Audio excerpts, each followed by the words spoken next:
Hi everybody, this is part 2 of our conference proposal video. The one thing that I wanted to stress here, as I was going through this and why I stopped this so early, I realized that if I record this way, I'm going to have to change it every single year. I'm going to change the PowerPoint presentations every year with due dates, but for the scope of this, I just want to explain to you what each organization is. And that's all that I want you to get out of this, and then you can go and you can look at my rubrics, you can look at my presentations. But when I teach this class again next, I want people to be able to get an overview of what each of the organizations are. I think that's slightly more important than what they're requiring for this particular year. So we'll start out with organization number 1, which is the American Association of Colleges for Teacher Education. This conference is a February-March conference every year, and the proposals are due in May. So the turnaround for this conference, and remember this deadline doesn't matter, the turnaround for this conference, you're looking at something that is essentially an 8-month turnaround process. Basically you pick a strand and you write about the strand for it. So they'll give you the strands, and those also change every year. But this is more for teacher education and ways that administrators can influence teacher education. What they require for the proposal is an overview of the study for 250 to 500 words, a theoretical framework of about 500 to 750 words, questions in your strand, and then a detailed list of sources. And this is consistent every year, no matter what the conference topic is. So you can read the strands on your own. I'm not going to focus on this. I want to move on. To some of the other ones, but I do mention that I've never gone to this. It would be an easy in for some of us to advance our research. This is one where I would think you would need an IRB already done in order to use it appropriately. So AECT is the Association for Educational Communications and Technology. It's held in November every year. This year it's being held in Indianapolis for past proposal due dates for it, but it's something to think about if you're interested in educational communications and technology. I have not attended this. I don't know much about it, but we have Susan Stansberry in our department, and she's done a lot for Oklahoma State on this particular topic. Dr. Crum is also big on this. She mentioned it to me to encourage people to attend. Before I came here, I never even heard of it, but if you plan to stay around here, this could be a fit for some of you because of those connections. So one of the things that I think is interesting about this is the sense of humility involved in it. It's educational communications and technology. They don't want you to put your title on the proposal, just your name. It closed in February, and then it's in October and November. So it's something to shoot for next year, and if we can figure out how to make it work, maybe it's something we can work with Susan. So all that they want for this conference are 752,000 word abstract with built-in citations, but tons of keywords related to educational communication and technology. If you have a research model already in place and no content related to this, this could be a very easy proposal to write. So ARA is the biggest organization for educational research that exists. This is something that you can put on your CV in terms of publications and citations that will carry you very, very, very far. It's a highly competitive proposal and conference submission. The likelihood of getting accepted is low. I'm recording this mid-June, actually, no, I'm recording this July 2015, and at this time I've submitted 13 proposals for ARA, and I am 3 for 13. I try every year because I think it's the most important conference, but it's something that really requires a lot of effort. The proposals are due always in July. This year it's mid-July, and the conference is held March and April, meaning this is another one that there's a massive turnaround period. They schedule the conference normally before or after Easter break, and 25 to 30,000 people go to it every year. They announce the locations years and years and years in advance. Last year it was in Chicago. This upcoming year it's in DC. Next year it's in San Antonio, which would be very easy for us. 2018 it's New York. In 2019 it's Toronto, Canada. These are big cities, but they're expensive cities as well. I think San Antonio is the cheapest of the cities. There is a detailed peer review process. The only people that are allowed to review proposals have doctorates, If you submit your proposal to a division or a special interest group meeting, you give them control over managing your proposals. They'll put you in one of their sessions, and that normally helps your proposal get accepted, which is a good thing. Here are the 4 types of submissions that ARA does. Number 1 is a poster presentation, and if you've ever done a poster presentation, this is basically you design a poster, and for 2 hours you stand by your poster and you sit next to it. At this point in your career, it's an insult to your intelligence and a waste of your time. Don't do it. You're better than a poster presentation. Empirical research papers makes your career and makes opportunities for you. This is one of the most important types of research that you can do, but if you have a paper and you've submitted it to ARA, you can take that paper and you can use it and turn it into future publications. I have been working with symposiums for a while, which is basically themed papers. Everybody writes their own individualized paper, they put them together, and then they submit them. Roundtable discussions are cattle calls. You submit your paper to that. It's a room where basically just a bunch of tables. You sit down, people come to you if they want to talk to you. If they don't want to talk to you, they don't come to you. If I were you, I would go for empirical research papers or symposiums, especially if you can find people that want to work together on things. They give you a theme. It's going to change every year, so I'm not worried about that. But here's what ARA requires for their proposal. An 8 to 10 page paper, 75 to 100 word abstract, a narrative of the paper, a lit review, a framework, actual methodology, conclusions, 1 data table, and 1 page of selected references. This is a lot of freaking work. So most people, you can submit as many papers as you want for ARA, but it's a lot of work for a conference proposal. If you have something good, ARA might not be a bad place to market it. So it's the most important one. If you know you're going into higher education, you need to get 1 or 2 things in ARA. If you can submit something to it at some point in your career, even as a building principal or superintendent, I don't think that's a bad idea as well.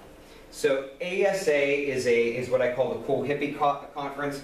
I attended it once as an invited speaker, and I attended it for fun. My research doesn't fit the needs of it, but some of you might find your work does.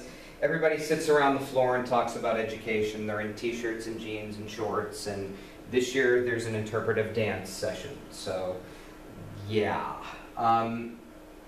This is a discussion-based conference. It's good, and it opens a door in a different kind of space for different type of researchers.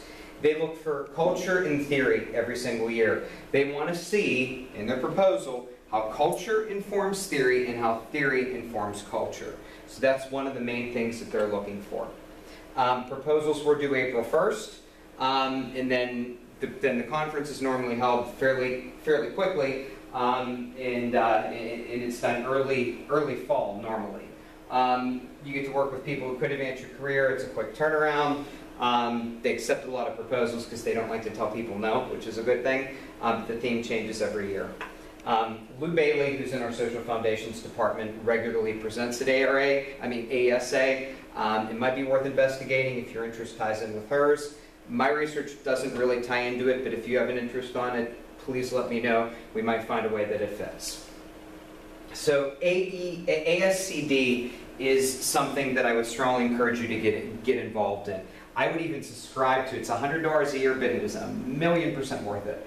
Many people that have EDDs in curriculum studies attend and present at this conference, and if you're thinking and planning on being curriculum director, this is a great one to present in. And it's so inconsistent on when the conferences are, and I think that's great. They have conferences 4 times a year. They're practitioner-oriented. It's rotated. I love their publications. They're not something that can advance me professionally unless I work with you, and we show kind of how principles relate to curriculum decisions that are made.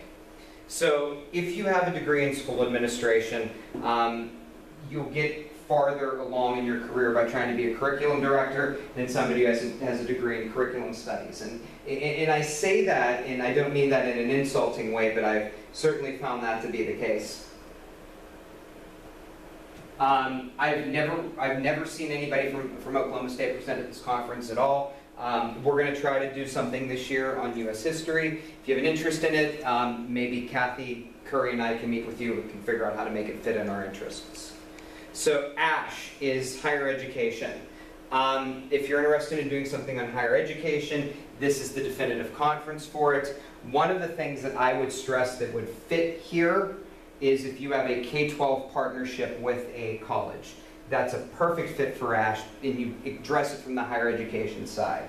They're focused on social justice and higher education, so their motive and mission has changed, so you need to consider that.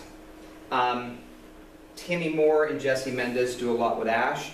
If you have any desire to work with them, they are passionate about higher education, and that might be a fit for you as well. The themes are going to change every year. Proposal deadline already happened, but it's normally due in May, and the conference normally happens in November. This is what they want from you. They want 2,500 words proposal related to a theme, a reference list, tables and figures, and 50-word abstracts. So CIES, I've gone to a ton. The conference is held in May every year. The proposals are due in November.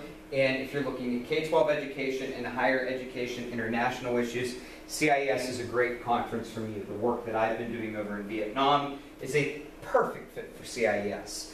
If you're not doing anything internationally, or even maybe ELL work might fit, this one probably is not that big of a fit for you.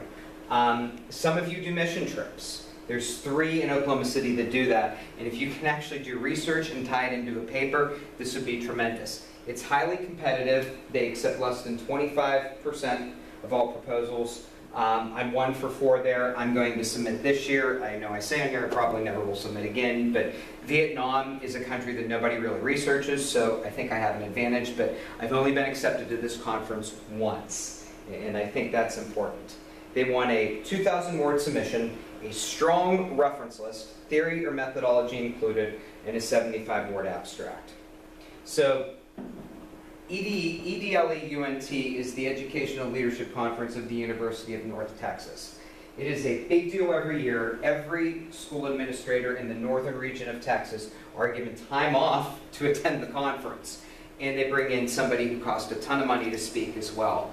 And they have a professional development session, and then the professors and some of the principals speak afterwards. Last year it was Michael Fullen who was the speaker. This year it is a statistician that is going to be doing the primary speaking. If you do this conference, and I support it, I liked doing it last year because I felt relevant. I presented in front of a combined audience of academics and practitioners. I presented my research to other school administrators and professors, and it gave me feedback from principals and from professors, and I think it was good. I always mention this too, but it's important to note that University of North Texas, it's coming up in the ranks. It's a place to be. They are aggressively looking for faculty members, and they're paying them a ton of money. If you're interested in becoming faculty, this is probably an easy in because you're close to Oklahoma and you're coming from a good school. But I also need to mention that it's going to be competitive to get in there, and they don't necessarily keep people for a long time there if they don't work out. But this is a possible conference. The proposals are due in early August, and the conference is held in November. Your school districts will probably support it, and it's administrator and professional development driven, which I think is important. All that they want, proposal requirements are empirical research related to a topic in educational administration. This includes 75 to 150 word abstract, a theoretical framework, a lit review, and methodology and findings from it. So NABIT is a conference that's held the 3rd week of October in State College. The proposals are due at the end of August. It's the Association of Business, Education, and Technology. The acceptance rate is around 80 to 85% chance. You have a good chance of being accepted to it. It's very friendly. They've been pushing for connections to education. I've attended this one frequently. It helps too that it's back close to Pittsburgh. I can go home and visit, which I love. It's focused on business practices and education. So for some of you, this could be a conference that you might want to attend and pursue. All that they want, this is it, 150 to 300 word abstract of a paper. Justifying the connection to business, economics, or technology, and then you relate it to education. Honestly, most people are doing higher ed here, but you can make K-12 fit as well. The paper has to be 6 to 8 pages and can be a literature review, actual study, or theoretical piece. The trade-off with this conference is if you agree to submit a paper for it, it becomes NABIT's intellectual property. You publish it in their journal, and that's it. Try to find a way to connect them. Technology seems to be the easiest one to design and fit in, so this could be an option for your research. So NACE is an organization that I have a master's degree in early childhood education, so I'm passionate about NACE as an organization. It looks at proposals for the ages of 0 to 8 and the development of children in those age groups. It's focused on early childhood education, elementary education, and child dev issues as well. The people that attend it are early childhood professors, early learning center directors, and classroom teachers. They've been getting a lot of pressure to include more proposals by practicing school administrators. If you have a master's degree in elementary education or early childhood with an administrative doctorate, you can be a college professor in both early childhood and or school admin. If I was at a smaller college, I would do this. I would be the person that taught early childhood, and I would also do school admin courses as well. So that gives me flexibility, and it would give institutions flexibility as well. NACE is going to be in Orlando. I did not get accepted, but the proposals will be due next February, and they haven't announced a location. They want a 7 to 10 page paper and a full page paper before the submission. They want interactive activity with the paper as well. And it has to apply to both early learning centers and teacher education. So that was where I screwed up this past year. I wrote a proposal that was on teacher hiring, on early childhood teacher hiring, but I didn't address the early learning center component. I addressed more how this impacts teacher education. So if you want to look at it, I would love to work on NACE with you. So NCPEA is the National Council of Professors of Educational Administration. This is a Dr. Crum conference. She's very high and big on this one. And if you plan to transition into higher education faculty in educational administration, this is a good conference. They accept almost all proposals as long as you can find a way to relate it. It's the proposal deadline's already happened. It was in it's going to be in Arlington, Virginia, but all that you need is a 500-word abstract for the submission. So there's a possibility this one could open up doors for you next year. All that you need in the proposal is a problem, if the research is completed, in progress, or proposed, and why this would be of interest to professors and students in ed leadership programs. This is the key. When you're writing this for people that are teaching how to be a principal and how to be a superintendent. So if I would do this conference, I would be looking at ways that we can help future principals. In ed leadership, that's certainly another approach we can take. So NEFC, I love NEFC. It's my favorite conference. It's the definitive organization in the United States for school finance. They get 50 to 75 professors of finance, put us all in one location, and it is great. And it is held at a 5-star hotel. It's expensive, and it could eat my funding up for a year. I spent $1,200 last year. This year it's in Jacksonville, so I'm not going to miss it. If you have anything related to school finance, building or district level, your proposal will probably be accepted. And the proposals are normally due in October, and the conference is held in February. This past year it was in St. Louis. Next year it's going to be in Jacksonville, and I'm pumped to be going to Florida because I love Florida. 150 to 300 word abstract on the topic, 1 page as to why the topic is pertinent in school finance, a registration fee that has to be paid on the spot, and you get membership in the organization for the calendar year. This is good for something to put on your resume, so I would encourage it. The first day is a giant reception and national address. The second day is pretty cool because it's professional development and paper presentations.